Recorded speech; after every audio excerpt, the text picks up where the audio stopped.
One of these shots are filmed with the Blackmagic Cinema Camera 6K full frame, and the other is shot with the Sony A7S III. Both of these cameras are full frame and are super capable for video production. I've had my Sony A7S III for almost 4 years now, and honestly, it's still my favorite camera to shoot with. That being said, it is getting a little bit older now, so I'm curious to see how it stacks up against the competition in today's camera market. That's why I want to do this side-by-side comparison so I can really see if it is worth upgrading. So Blackmagic's new cinema camera is a full-frame 6K camera that can shoot open-gate 6K 12-bit RAW.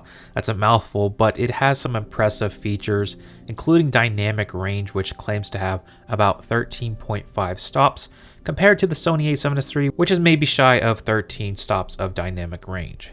Both of these cameras are shooting in their log profile, so for the A7S III, we're shooting S-Log3, and on the Blackmagic, we're just shooting the Blackmagic RAW and the Blackmagic Film profile. And to color grade, one of my favorite tools is using Cinematch, which makes these super easy to color match between these cameras or get that ARRI film like quality. So if you do struggle with color grading, I highly recommend checking out Cinematch.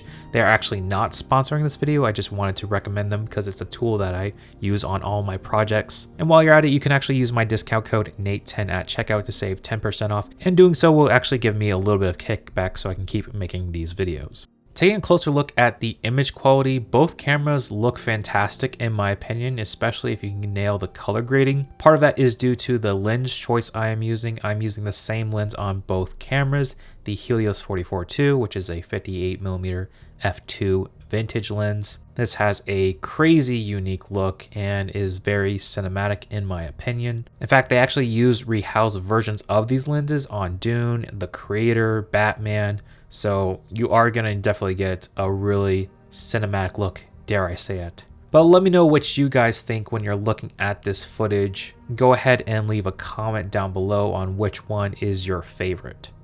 Here I have some handheld tests because the Sony A7S III has IBIS, which is definitely helpful for getting quick shots on the go. The cinema camera does not have IBIS, but what I found is the form factor combined with the gyro data. In DaVinci Resolve, you can actually use that data to stabilize out your footage and get a pretty solid look. Now, the gyro stabilization is digital, so you are going to get a crop in, and as well as I've noticed is you'll get some little bit of warpiness here and there, especially if you're in low light conditions, it shows up a bit more. But if you are outside where it's bright, maybe crank your shutter slightly. And I'm very impressed with one click, I can get a stabilized shot without needing any sort of crazy stabilization method. And here we dive into the low light comparison between these cameras. The A7S III is the king of low light, so I'm actually very curious to see how the cinema camera holds up. At its base ISO, both cameras look fantastic and look quite similar in my opinion. When we jump up to 3200 ISO, both cameras actually look quite similar, which is surprising.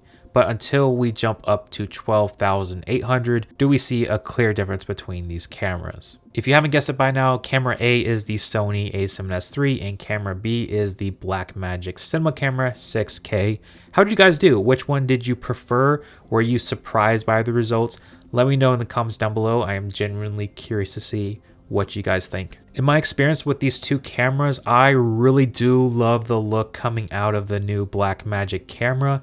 It is so sharp, so crisp, but also just really robust.